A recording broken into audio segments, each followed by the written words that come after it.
IPL 2026 के इतिहास में एक ऐसा मुकाबला दर्ज है जहां मुंबई इंडियंस ने 221 रनों के एक नामुमकिन से लगने वाले लक्ष्य का पीछा करते हुए, यकीन मानिए, इतिहास रच दिया था। तो चलिए इस जबरदस्त चेज की कहानी को परत दर परत खोलते हैं। 221 टी20 क्रिकेट में ना, ये सिर्फ एक स्कोर नहीं है, ये एक पहाड़ होता है। एक ऐसा टारगेट जिसे देखकर लगभग हर किसी ने मान लिया था कि भाई कोलकाता की जीत पर तो मोहर लग चुकी है। तो चेज से पहले बात करते हैं कोलकाता की बल्लेबाजी की। आखिर कैसे खड़ा हुआ ये रनों का पहाड़? इसका जवाब छिपा है उनके बल्लेबाजों के तूफानी प्रदर्शन में। केकेआर की तरफ से इरादे साफ करने का काम किया कप्तान अजिंक्य रहाणे ने। उन्होंने पहली ही गेंद से ऐसा अटैकिंग अंदाज अपनाया कि मुंबई के गेंदबाज सीधे सीधे दबाव में आ गए। क्या कमाल की पारी थी ये! उनकी 67 रनों की पारी में 3 चौके और 5 गगनचुंबी छक्के शामिल थे। मतलब ये साफ था कि आज केकेआर किसी भी हाल में रुकने वाली नहीं है। और देखिए, रहाणे को दूसरे छोर से साथ मिला फिन एलन का, और क्या तूफानी साथ था। एलन ने भी आते ही गेंदबाजों पर हल्ला बोल दिया। पावर प्ले, यानी वो पहले 6 ओवर जहां फील्डिंग की पाबंदियां होती हैं, उसमें इन दोनों ने मिलकर सचमुच तबाही मचा दी।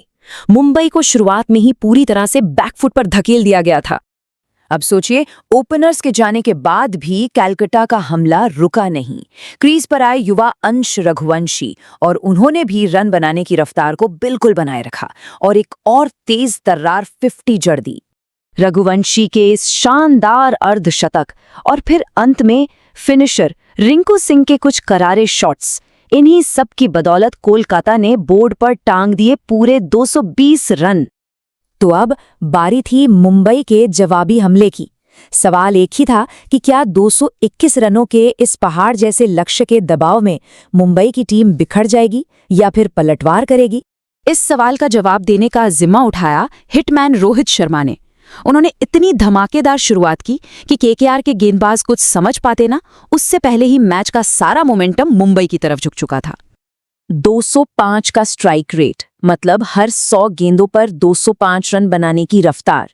रोहित की इसी ताबड़तोड़ पारी ने इस मुश्किल चेस के लिए वो मजबूत नींव रखी जिसकी मुंबई को उस वक्त सबसे ज्यादा जरूरत थी। लेकिन अगर रोहित ने नींव रखी तो उस पर जीत की शानदार इमारत खड़ी की रेयान रिकेल्टन ने। उनकी पारी वो तूफान थी जिसने कलकत्ता की हर एक रणनीति को, हर एक प्लान को तहस नहस करके रख दिया। सोचिए, उनकी पारी में लगे 8 छक्कों ने मैच का पासा पूरी तरह से मुंबई के हक में पलट दिया। एक तरफ से गेंदबाज गेंद फेंकते रहे और दूसरी तरफ से रिकेल्टन उसे बाउंड्री के बाहर भेजते रहे।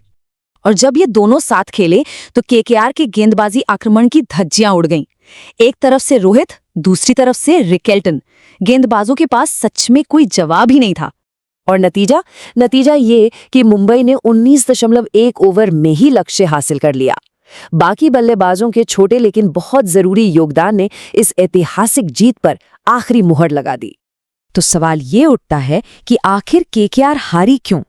220 जैसा विशाल स्कोर बनाने के बाद आखिर चूक कहां पर हुई?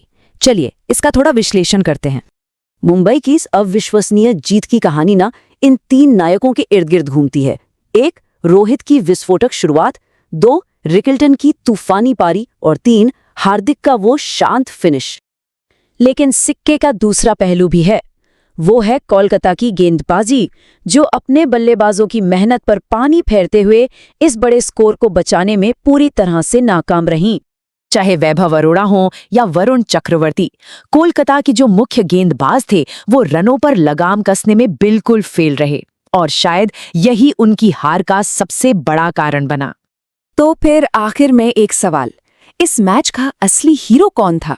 सबसे ज्यादा 81 रन बनाने वाले रायन रिकेल्टन, या फिर वो रोहित शर्मा जिनकी 78 रनों की तूफानी शुरुआत ने इस नामुमकिन चेस को मुमकिन बनाया?